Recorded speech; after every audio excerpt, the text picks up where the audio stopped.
Para você que acompanha a DHE, também Futebol na Canela, Sport MS e o Sport Life de Naviraí, vamos aos principais destaques do esporte desse final de semana e da semana que vai se iniciar. Começar falando aí a respeito do Sub-17. Tudo bem, Rogério? Tudo bem, gente, tudo bem. Como é que vai os amigos, né? Faz uns dias que eu não apareço por aqui. Ah, sim, fez falta, fui bem substituído pelo Kleber na semana passada. Sim, é verdade, tem isso também. Kleber manda muito bem. Manda tudo, Kleber que tem conhece defeito muito, de ser né? flamenguista, mas ninguém é perfeito. Você também tem defeito de ser corintiano?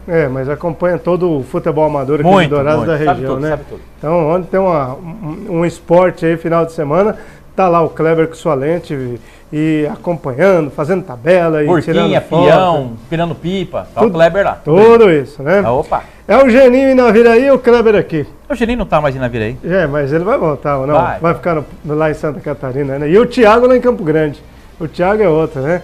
Mas o Sub-17 tem as primeiras partidas das semifinais desse final de semana. E lá em Aquidauana a bola rola para o Seduc, que joga contra o Sena lá de Nova Andradina. E em Terenos, o Conquista recebe o 7. Olha, esse Sub-17 aí vai revelar jogadores, hein? É um campeonato importante.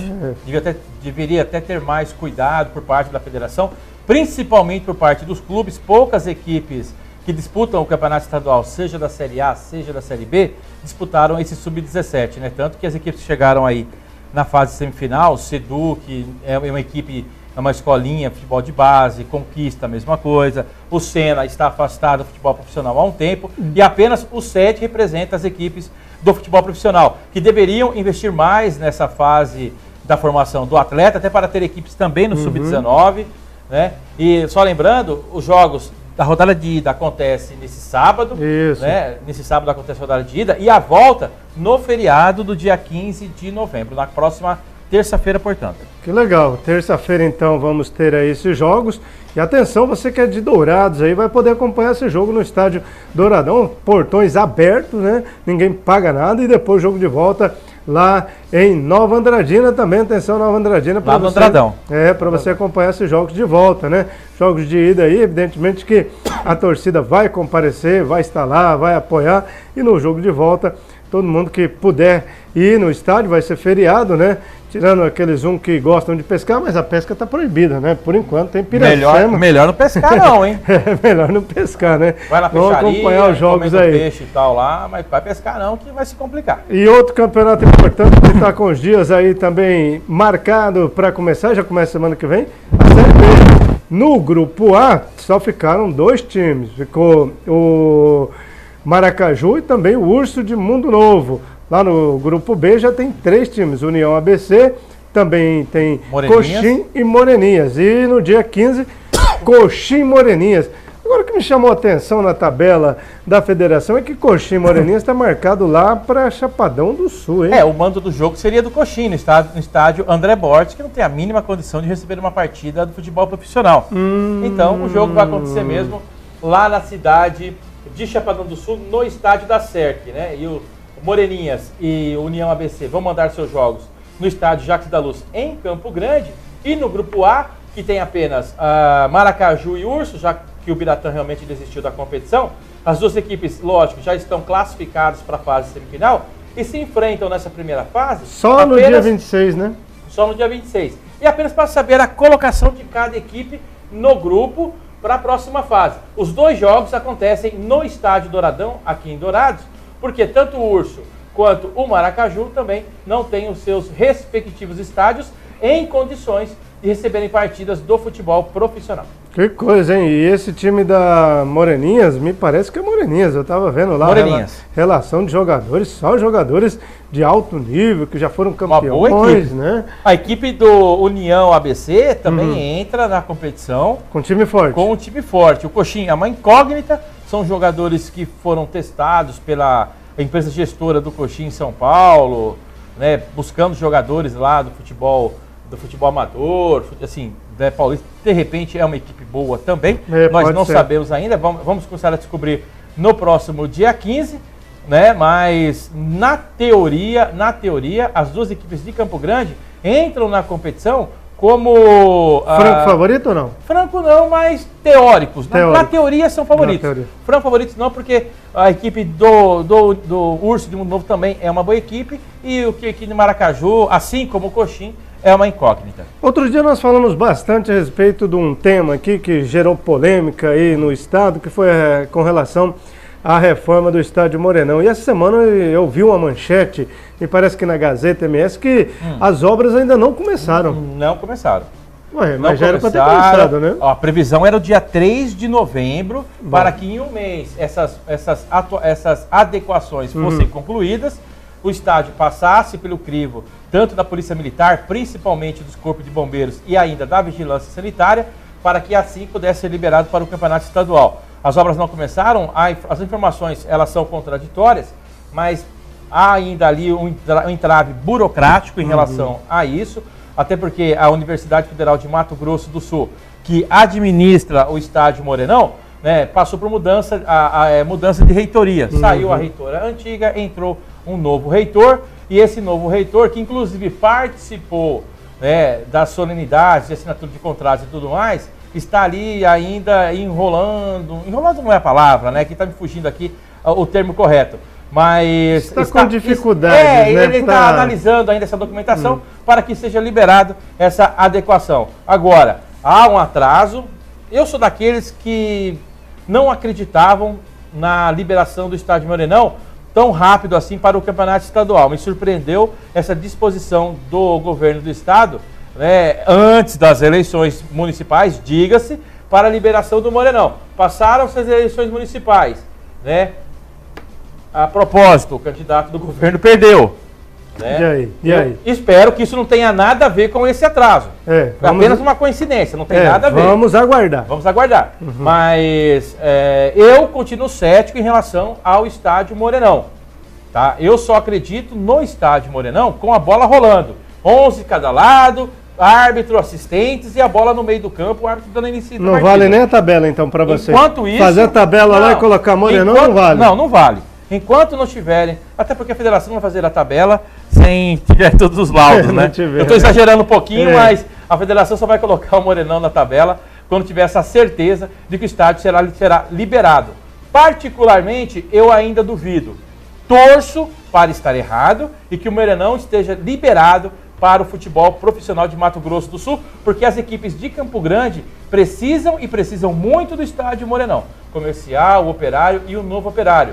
Apesar de que os comandantes dessas equipes também não se esforçaram muito para que isso acontecesse, não. Falam, mas não fazem nada. E ventilou uma notícia essa semana aí a respeito da possibilidade, né, do Iviema não participar do campeonato o ano que vem. Então, por enquanto, é conversa, são 10 times, mas também já saiu outra conversa aí com relação à possibilidade do campeonato ter 10 times, aí eu não sei quem que vai cair, né?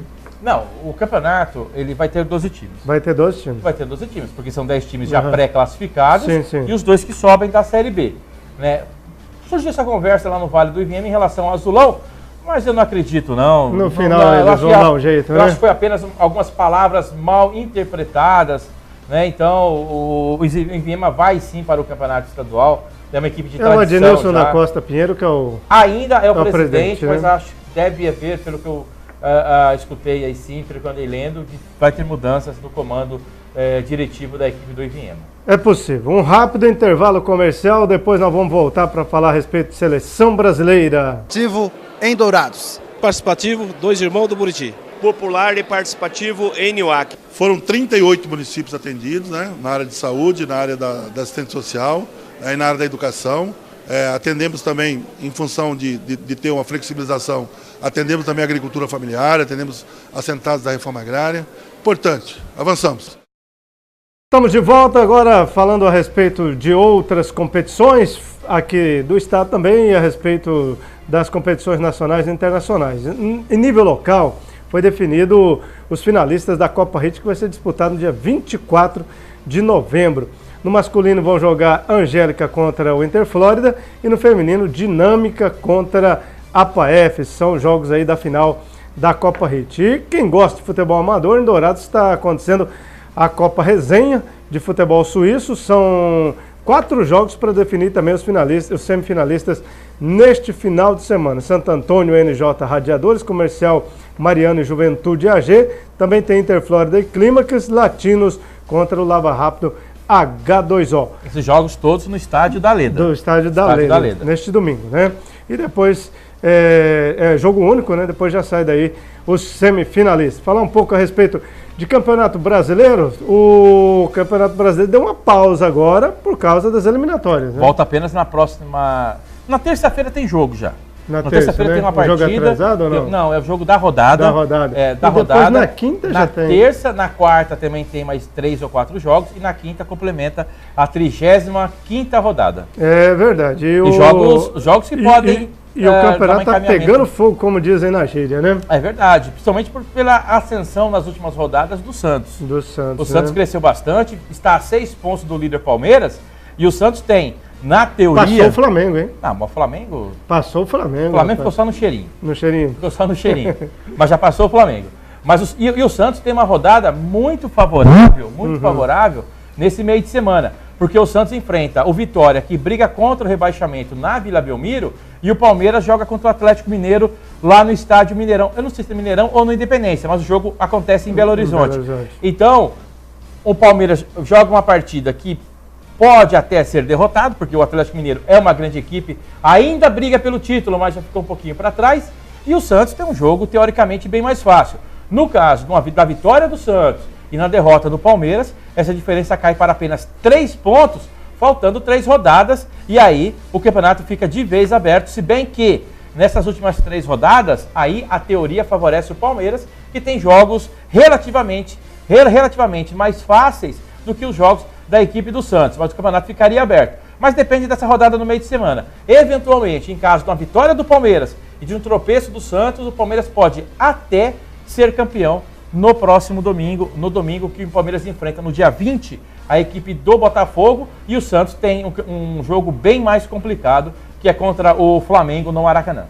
Esse daí é a respeito do Campeonato Brasileiro, que então deu uma pausa no final de semana em virtude do jogo da Seleção Brasileira. Data FIFA.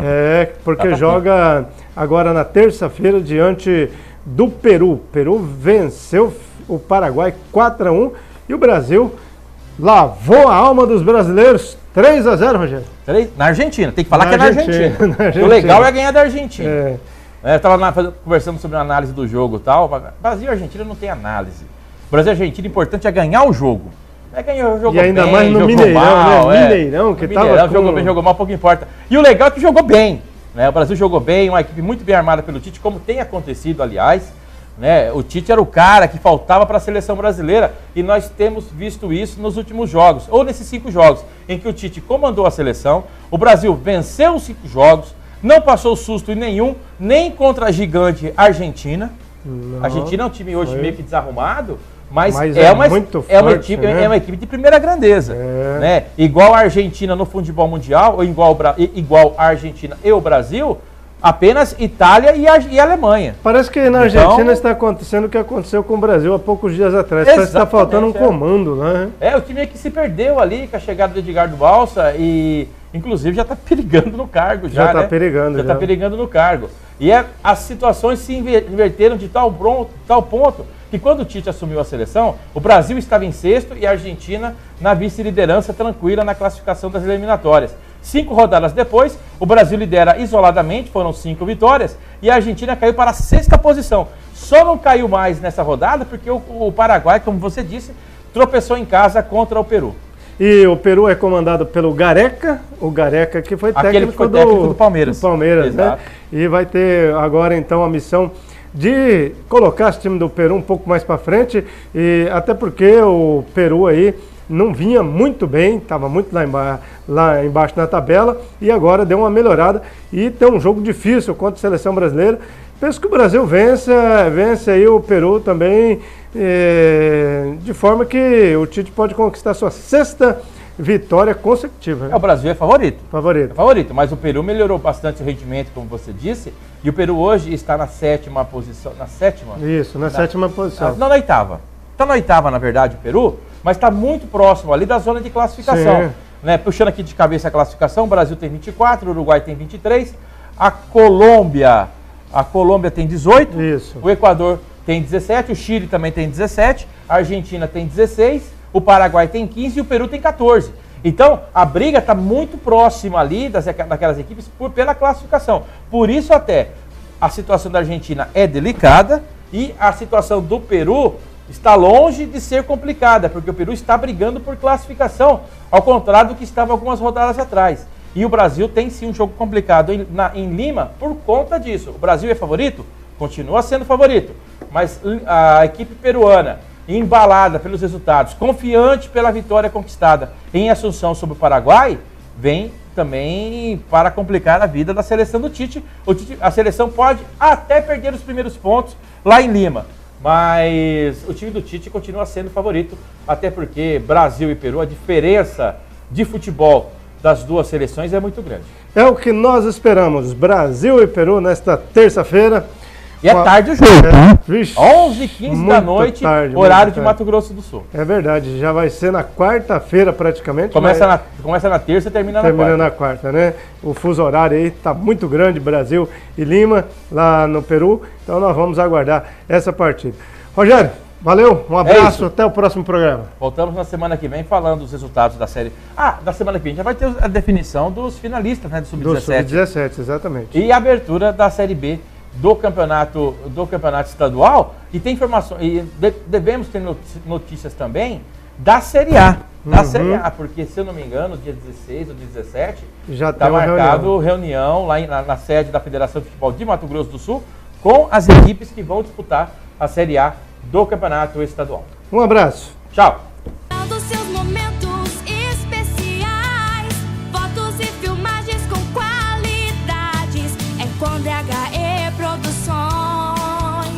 Trabalho com carinho e dedicação, nascimentos, aniversários e casamentos. DHE registrando seus melhores momentos. DHE Produções, tudo pra você recordar as suas emoções. A Contábil São Paulo é uma empresa prestação de serviços contábeis em geral e assessoria contábil. Desde 1980, na cidade de Dourados, Mato Grosso do Sul, atuando com qualidade e credibilidade, sempre buscando o melhor para os seus clientes e sua equipe de colaboradores. Contábil São Paulo, telefone 3416-2400, Rua Antônio Emílio Figueiredo, 2671, no centro de Dourados. Cada conquista é um novo prêmio. Cada criação uma novidade a ser compartilhada. A marca da sua empresa é seu patrimônio. Não perca o que é seu. Registre-se junto ao INPI, através da Suprema Marcas e Patentes. Uma empresa prestadora de serviços na área de assessoria, códigos de barras, registro de software, direitos autorais, patentes e marcas. Atendemos todos os segmentos. Registre-se online www.supremapatentes.com.br e receba um de nossos consultores. Mega.com, serviço autorizado Filco e Comeco, venda, instalação e manutenção de ar-condicionado. Na Mega.com você encontra ainda bebedouros, filtros de água, toner, locação de impressora e uma variedade em materiais de escritório e papelaria. Faça-nos uma visita na Rua Antônio Emílio de Figueiredo, 3045, Vila Sumate, Dourados. Telefone 3421-6744. 3421-6744.